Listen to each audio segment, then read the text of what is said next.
Guys आपको पता है KGF चैप्टर 2 की जब टीजर आई तब से बवाल ही मचा है। सोशल मीडिया पे आपको KGF 2 की ही एडिटिंग देखने को ही मिलेगी।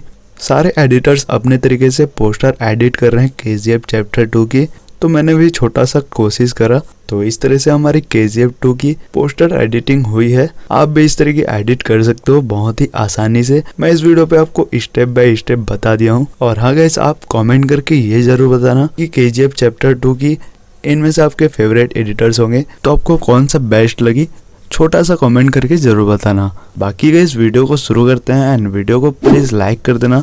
आपकी एक लाइक और एक छोटी सी कमेंट मुझे बहुत ज़्यादा मोटिवेट करती है, तो प्लीज़ यार लाइक कमेंट ज़रूर करना।